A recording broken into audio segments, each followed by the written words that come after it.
Bienvenidos, soy René William Melara. Gracias por acompañarnos a través de la internet. Nuestra oración es que el mensaje de hoy sea de bendición y pueda comprender el amor y propósito de Dios para su vida. Si tiene alguna pregunta y desea congregarse con nosotros, la información está disponible en nuestro sitio web en el www.iccmd.org.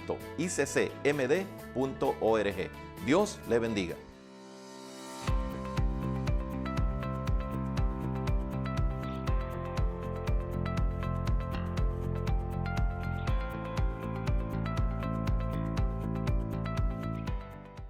Saliendo del desierto, vamos a tomar en el capítulo 3 del libro de Josué, versículo 7.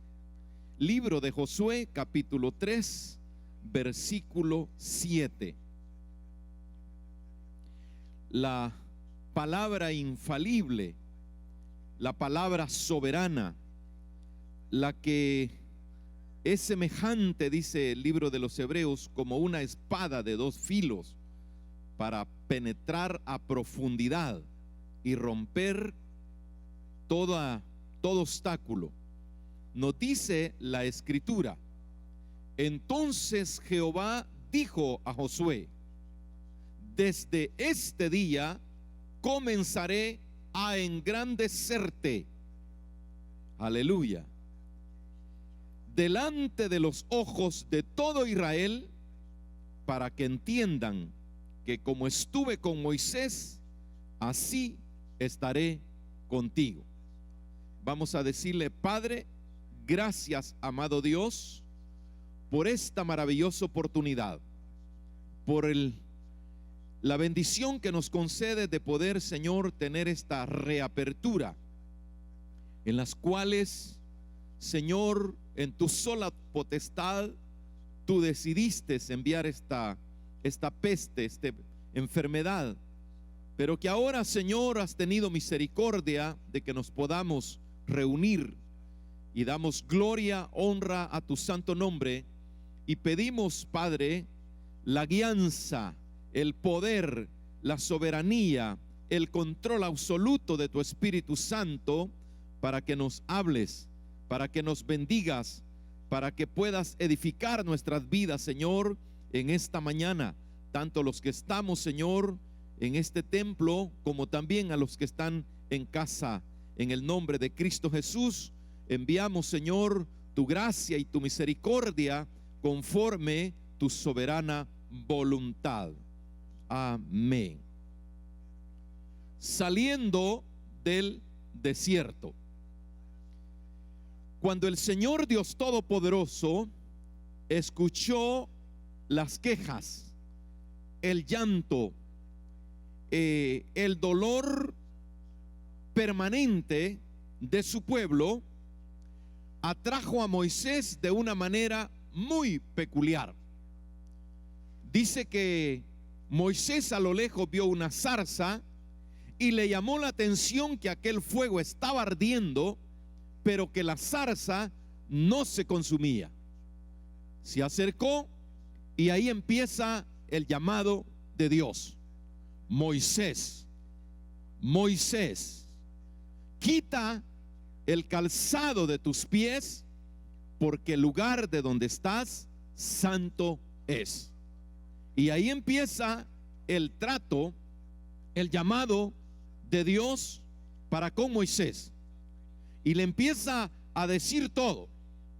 Moisés, entendiendo la responsabilidad que contenía aquel llamado y conociendo de dónde había salido y a dónde tenía que regresar, no era fácil. Pero ya Dios había respondido a todas las preguntas de Moisés, y con todo temblor, con todo, pudiéramos decir, miedo, obedeció a Dios. Y usted conoce todo lo que Dios hizo en la tierra de Egipto, pero se llegó el momento de salir. Me llama la atención en esa película que fue dirigida por el señor Cecil B. DeMille, que en la salida en esa película, está todo el pueblo alineado.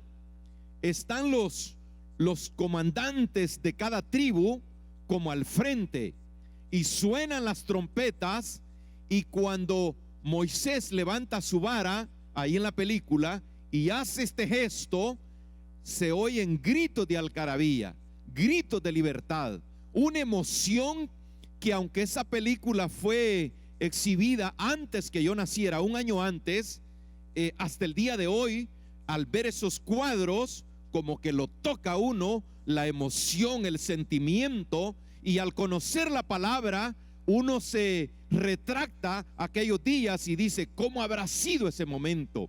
Qué felicidad, qué gozo, qué alegría. Y aparecen unos ancianos ahí en la película diciendo: este era el día que Dios había anunciado, esto era lo que Dios había dicho que iba a hacer con su pueblo, porque 420 años después eso era una realidad.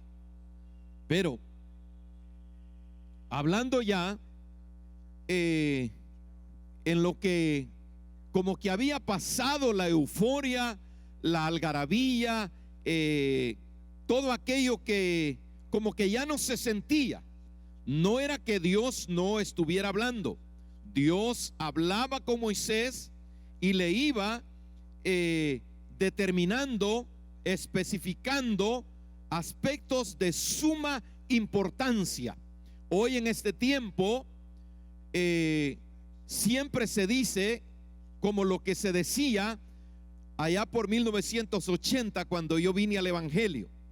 Cuando uno está recién llegado, pues siente aquel anhelo de leer la Biblia, de cantar y de estar en el culto, y la gente decía: está en el primer amor, está en el momento de emoción, de alegría, pero ya le va a pasar, decía la gente.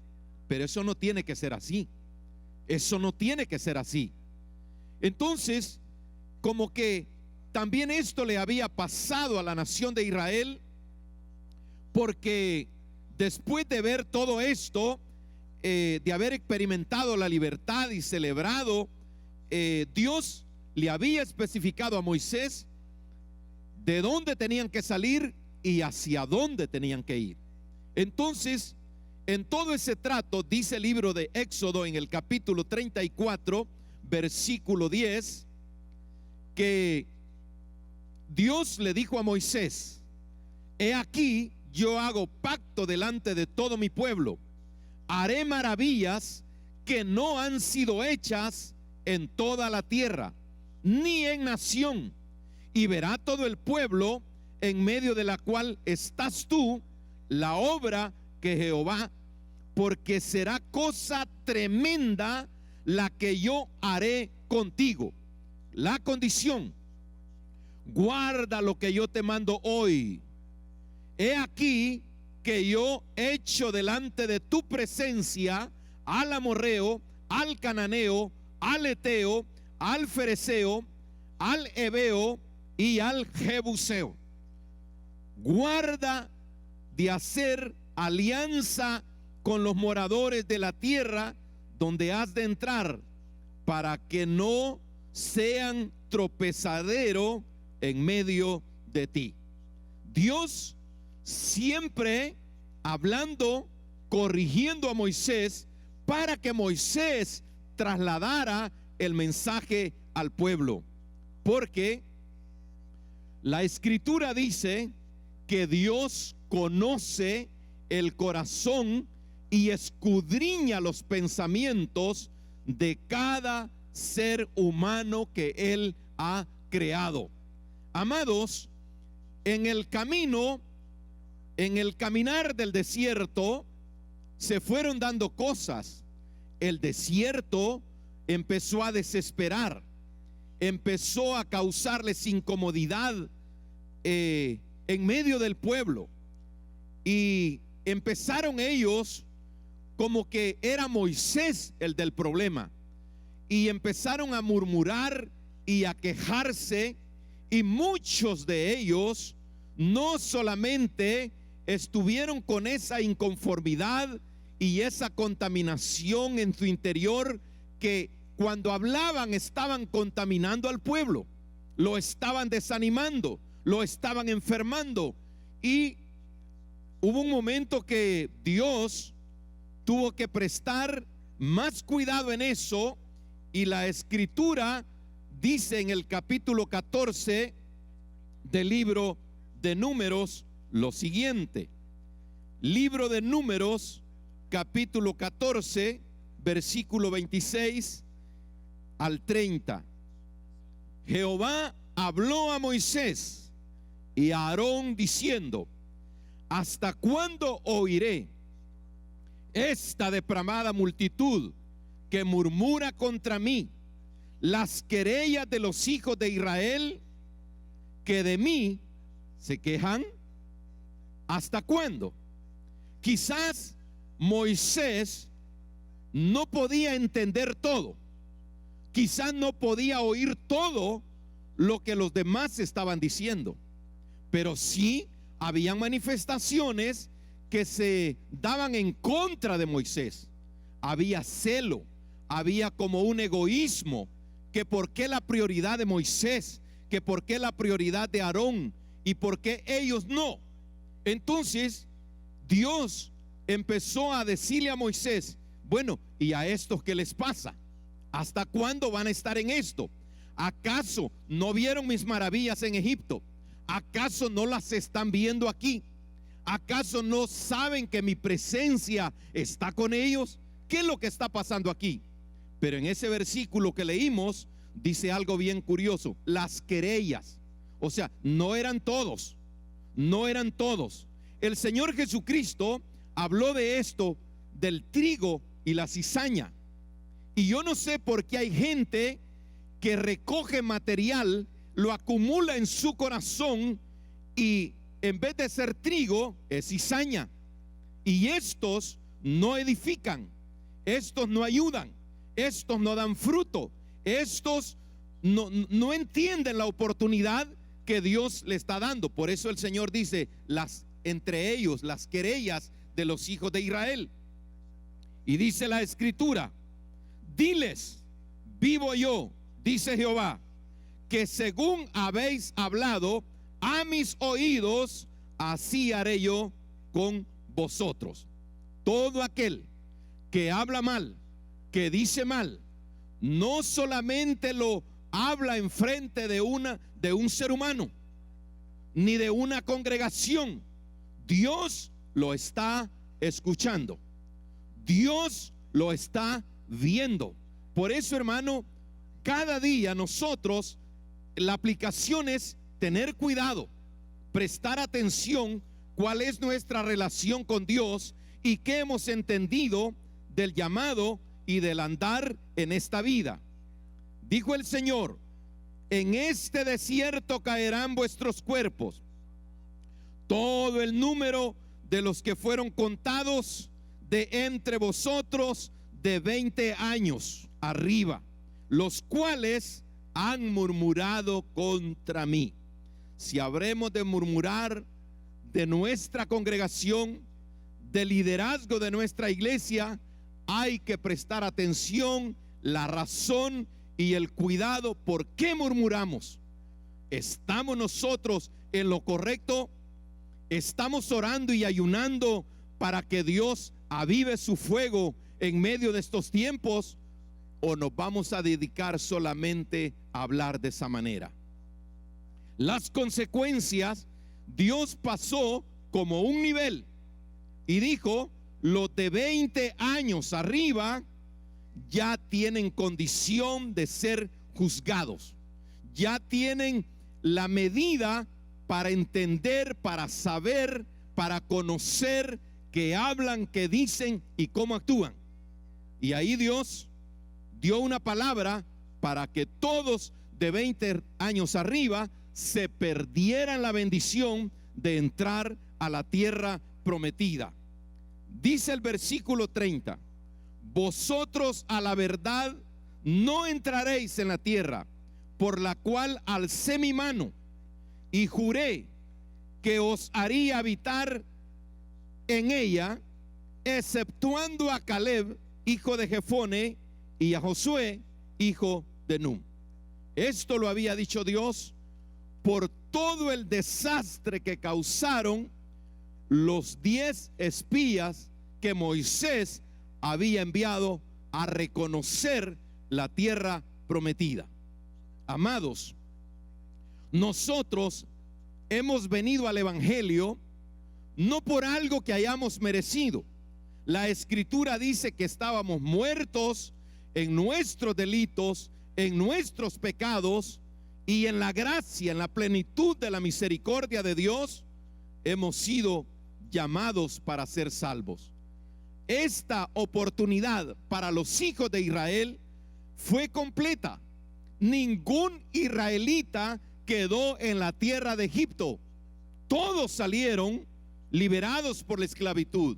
Y Dios había dicho a Abraham, a Isaac y a Jacob la tierra que les habría de heredar. Y ese era el esfuerzo, ese era el amor, esa era la continuidad, esa era la misericordia de Dios. Sacarlos, pero que no quedaran postrados en el desierto, sino llevarlos a la tierra que les había prometido. Y ese era el trabajo de Dios. Pero en el andar del desierto, en la incomodidad, ellos fueron sofocados por diferentes circunstancias, como le puede pasar a todo cristiano en los tiempos anteriores y en este tiempo. La palabra del Señor, tratando Dios de hacer bien las cosas, en el versículo 36, siempre de este mismo capítulo, le dijo Moisés: y los varones que Moisés envió a reconocer la tierra, y que al volver había hecho murmurar contra él a toda la congregación, desacreditando aquel país, aquellos varones que habían hablado mal de la tierra, murieron de plaga delante de Jehová. Pero Josué, hijo de Nun, y Caleb, hijo de Jefone, quedaron con vida de entre aquellos hombres que habían ido a reconocer la tierra. Dios tiene propósitos para cada uno de nosotros. Dios tiene planes completamente claros. Dios tiene un camino señalado para todo aquel que le ha creído, para todo aquel que lee la palabra y retiene la palabra en su corazón.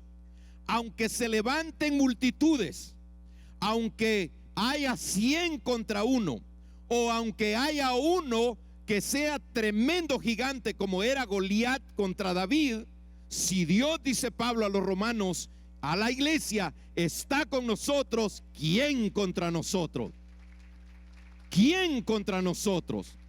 Así que Dios dijo: voy a hacer diferencia con aquel que me es fiel, con aquel que me cree, con aquel que sabe quién soy yo, como con aquel que no entiende, aquel que no aprecia la bendición. Le muestro la bendición y él no la ve con los ojos que la tiene que ver, porque no la entiende. Fueron a ver la tierra y dijeron medias verdades y medias mentiras. Y dijeron ellos: sí, es cierto, la tierra ahí está, pero hay gigantes, hay gente poderosa.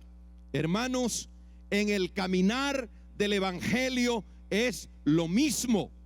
El andar en este mundo no es fácil. El dar la medida como cristianos no es fácil. Tenemos 3 enemigos comunes: la carne, el mundo y el mero diablo, que no va a querer. Nuestra carne se incomoda cuando oye de orar. A veces decimos orar, pero lo que hacemos es armar, hermano, como un escándalo, como una exhibición pública, y no hacemos lo que la palabra del Señor manda en cuanto a la oración. La carne es débil, dijo el Señor, y ya no digamos el mundo, que tiene imanes por todos lados para atraernos, para hacernos tropezar, nos exhibe cualquier cosa. Y luego, ¿quién está detrás de todo eso? El mismo diablo. El diablo que ha venido, hermano, no para simplemente decirnos una mentirita. A Eva empezó con eso y empezó prácticamente destruyéndolos, no solamente a Eva, sino también a Adán. Amados, en este mundo tenemos que tener estrictos cuidados. Dice Spurgeon en una de sus predicaciones acerca de cómo hacer frente al pecado. El pecado, dice, al verlo venir hay que prepararse y hay que darle muerte. No hay que dejarlo respirar en nosotros, no hay que darle cabida ni siquiera en los pensamientos, sino que hay que erradicarlo de raíz. Y eso no es fácil, eso cuesta mucho. Hay que estar determinado con Dios para poderlo lograr. Habiendo hecho los planes, el Señor decidió en su sola potestad hasta cambiar de liderazgo. Dijo Dios a Moisés: es tiempo que estés conmigo, no vas a entrar a la tierra prometida. ¿Cuál sería la razón? Muchos teólogos dicen que también Moisés había llegado ya a edad avanzada y era Josué, en la potestad de Dios, quien había decidido el Señor entregar el liderazgo.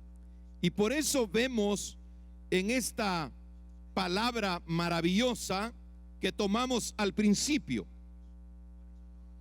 en el capítulo 7 capítulo 3, versículo 7. Entonces Jehová dijo a Josué: desde este día comenzaré a engrandecerte delante de los ojos de todo Israel, para que entiendan que como estuve con Moisés, así estaré contigo. Todos los que hemos sido llamados para salvación, para el perdón de nuestros pecados, para que nuestro nombre se inscriba en el libro de la vida, no es para que sigamos siendo lo mismo, es porque Dios nos quiere engrandecer. El apóstol Pedro dice: humillaos bajo la poderosa mano de Dios, para que Él los exalte cuando fuera tiempo. Así que Dios nos quiere exaltar, Dios nos quiere tener en un nivel de prioridad, en un nivel de no de exclusividad para no ser tentados ni para ser zarandeados, no, para prepararnos espiritualmente, para afirmarnos en su palabra, y que cuando venga el problema estemos preparados para hacerle frente al pecado. Amados, el Señor en su misericordia dijo estas palabras a Josué, porque Josué tenía temor, Josué tenía dificultades, porque ante la grandeza, ante las maravillas que Dios había hecho, estando Moisés en el liderazgo, Josué se sentía pequeñito, se sentía como que no iba a dar la medida. Pero ahí en el capítulo 1, en el capítulo 2, hay cantidad de versículos donde Dios está manifestando su presencia, su gracia, su misericordia en la vida de Josué. Y Josué está, hermano, aún con toda su situación, aún con toda su debilidad, está tratando de asimilar aquellas palabras, porque el verdadero llamado, el verdadero servidor, el verdadero obrero de Dios, si va a poner la mirada en el Señor, no tiene que esperar nada a cambio de nada, no tiene que esperar que le sirvan en bandeja todas las cosas, sino que, como dice la Escritura, que la fe hace ver las cosas que no se ven. La fe nos lleva, hermano, en un nivel que aunque sea una noche oscura, aunque sea una noche tormentosa, por la fe vamos a ir viendo la luz de Cristo, y en esa fe vamos a ir caminando y avanzando y batallando y venciendo todos los problemas. Dios ha llamado a su iglesia no para que sirva en un mundo de complacencias, no que esté en un mundo enflorado donde van a admirar la conducta de la iglesia, la forma de reunirse de una congregación. Un predicador muy conocido en Nueva York dijo: qué tristeza, dijo él, con las autoridades de Nueva York, que hay más libertad de tener un Corán, de tener una revista pornográfica en el escritorio de un profesor, que tener una Biblia. Dijo él cuando predicó ese sermón. Una hermana servidora de nuestra iglesia, por haber llevado la Biblia en su cartera y haberla puesto sobre el escritorio, la expulsaron de la escuela. Esa es la actitud del mundo. Así nos ve el mundo. Cuando mira que un hombre se va sanando, se va corrigiendo, se va ordenando, ¿qué es lo que dice el mundo? Hasta los de su propia casa: ya te hiciste evangélico, ya te hiciste fanático, hoy el pastor te va a tener todos los días ahí como que sos cucaracha. Así dice el mundo. Por eso dijo el Señor: he aquí os envío entre lobos feroces. El mundo no nos va a aplaudir porque vengamos al culto. El mundo no nos va, hermano, a elogiar. Es más, supe de un hermano de nuestra congregación que ha tenido la oportunidad de trabajar duro todos los días, y cuando le llame el líder para ver si va a venir al culto, porque tiene varios domingos de no verlo, y le dijo: hermano, es que el domingo es el único día que yo puedo dormir toda la mañana y en la tarde podérselo dedicar a mi familia. Un faraoncito, ¿verdad? Un faraoncito que no tiene tiempo para Dios. No conoce a Dios, como dijo Faraón. A tu Dios, le dijo a Moisés, ni lo conozco. Está bien, le dijo Dios. Le dijo Moisés: no lo conoces, pero Él se te va a mostrar. Él se te va a mostrar. Hermano, el anhelo de cada uno de nosotros debe de ser que a la luz de la palabra Dios se muestre como un Padre de amor, como un Padre de misericordia, y cuidado que no se vaya a mostrar como se le mostró a Faraón, porque de la manera que se le mostró a Faraón también era para que él lo entendiera quién era Dios. Pero un ratito lo entendía y después se olvidaba. Y ahí tiene la historia cómo terminó Faraón con todo su ejército. Dice la escritura que Dios, por la terquedad de Faraón, prácticamente Egipto nunca más volvió a ser el país que era hasta el día de hoy. Entonces Dios le dice a Josué las palabras que hemos leído, y hay algo en el capítulo 23 que solamente para recordarlo lo quiero leer. ¿Qué clase de Dios es nuestro Dios? ¿Qué fidelidad tan grande, tan maravillosa? ¿Qué cuidado que Dios muestra en su palabra para que nosotros sepamos que Él no se olvida, ni se olvidará, oiga bien, de cada uno de nosotros, ni de mí, ni de mis hijos, ni de mis nietos, ni de toda la descendencia que Dios permita que venga después de lo que ya están. En el capítulo Números, el profeta le dice a Balac, versículo 19, número 23, 19: Dios no es hombre para que mienta, ni hijo de hombre para que se arrepienta. Él dijo y no hará, habló y no lo ejecutará. Porque contra Jacob no hay agüero, ni adivinación contra Israel, como ahora será dicho de Jacob y de Israel. Lo que ha hecho Dios, no hay agüero para aquel que le crea a Jesucristo. No hay poder de adivinación, no hay amenaza ni actitud que destruya a un hijo de Dios, aunque no parezcan bien las apariencias. Si no, ahí vaya aquel gigantón llamado Goliat contra la personalidad de David, contra la capacidad de David. ¿Qué hizo la diferencia? ¿Quién era Goliat y quién era David? ¿Quiénes somos nosotros? ¿En qué manera creemos en el Dios que se nos ha revelado a la luz de la palabra? Eso tiene que ser la diferencia. Amados, saliendo del desierto o en la frontera de esta pandemia, el 2020, la emergencia vino del 15 de marzo en adelante,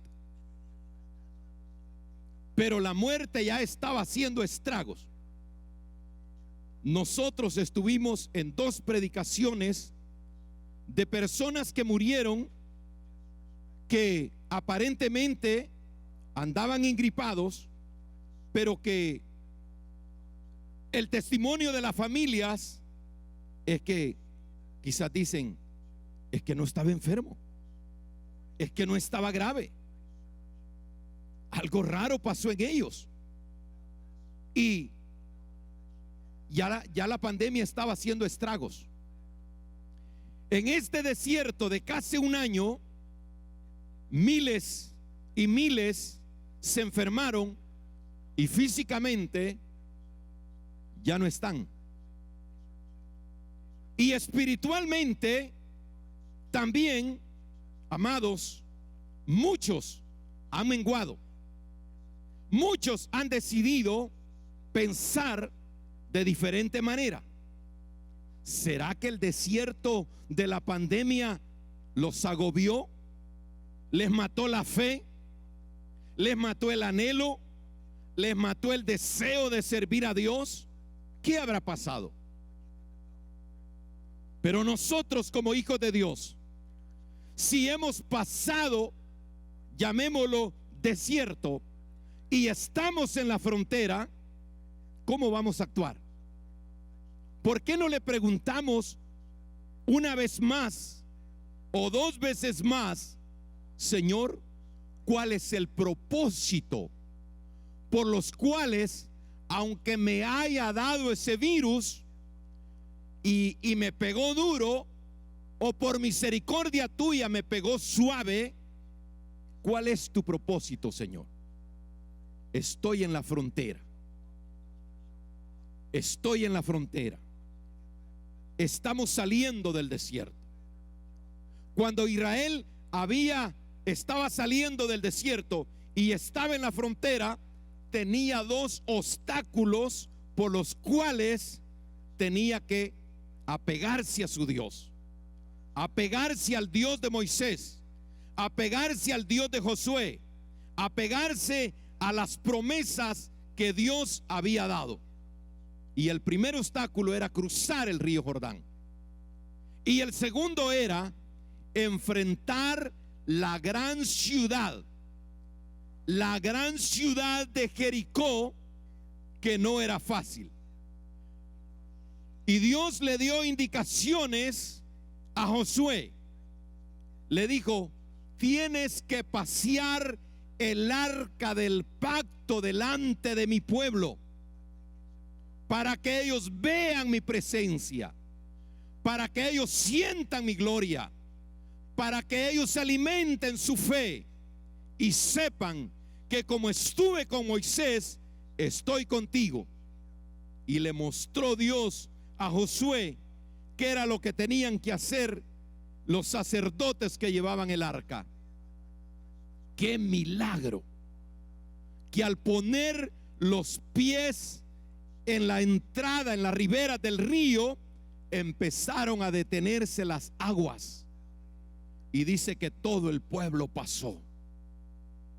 Ya para entrar a Jericó, había Moisés, no había enviado 10 o 12, sino había enviado solamente 2 para que fueran a ver cómo era la ciudad.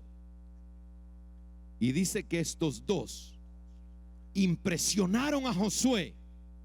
La obra que delante de ellos Dios estaba haciendo. Le dijeron a Josué: el pueblo está en pánico. Han dado testimonio.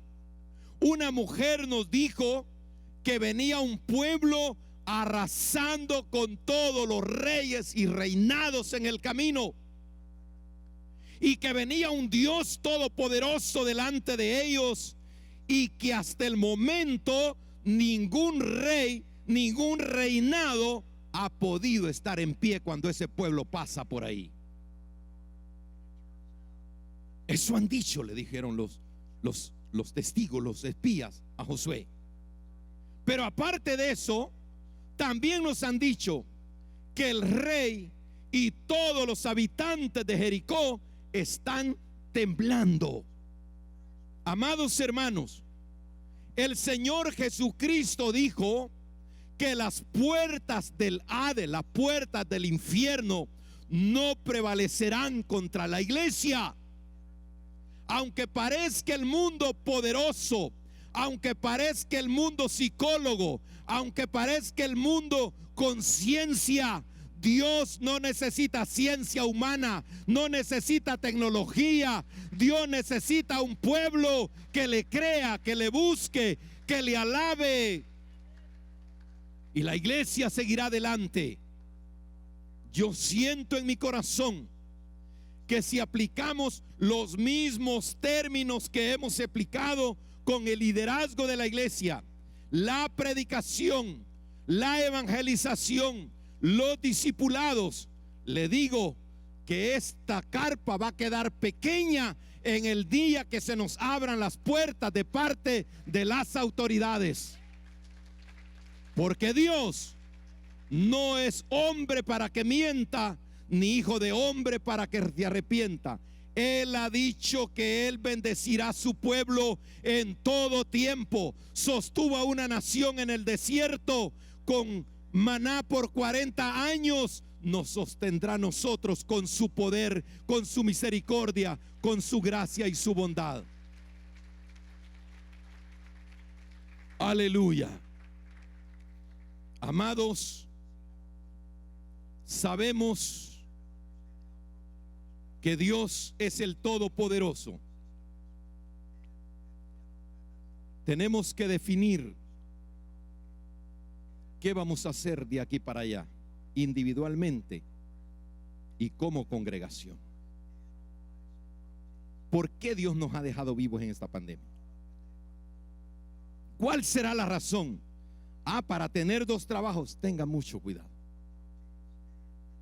Tenga mucho cuidado. Escuché a un hombre con mucho lamento en un programa radial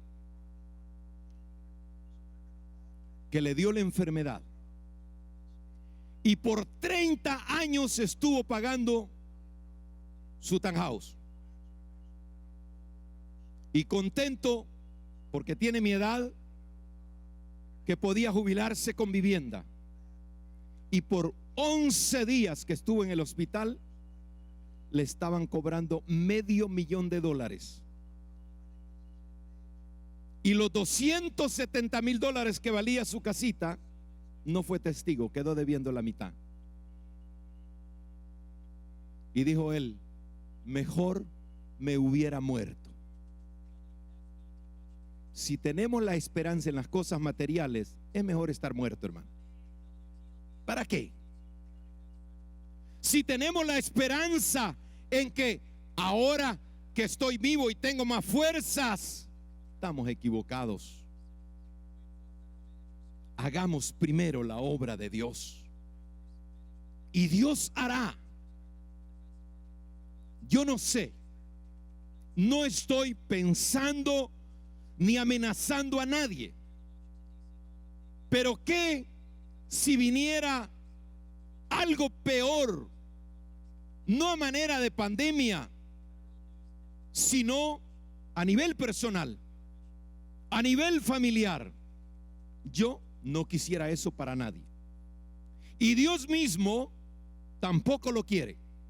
Ahí lo dice en el libro de Ezequiel capítulo 33 versículo 11: vivo yo, dice Jehová el Señor, no quiero la muerte del impío, sino que se vuelva. Que se vuelva. Yo no quiero la muerte de nadie. Yo lo que quiero es a un pueblo que se vuelva a mí, dice el Señor. Que se vuelva a mí, que crea mi palabra, que crea a mi llamado, que aprecie la salvación de mi Hijo unigénito, que atesore el perdón de sus pecados, que haga fiesta, que alabe mi nombre, porque su nombre está inscrito en el libro de la vida. Eso quiero, dijo el Señor. Eso es lo que Dios quiere. Así que, amados, desde este día le dijo Dios a Josué: comenzaré a engrandecerte.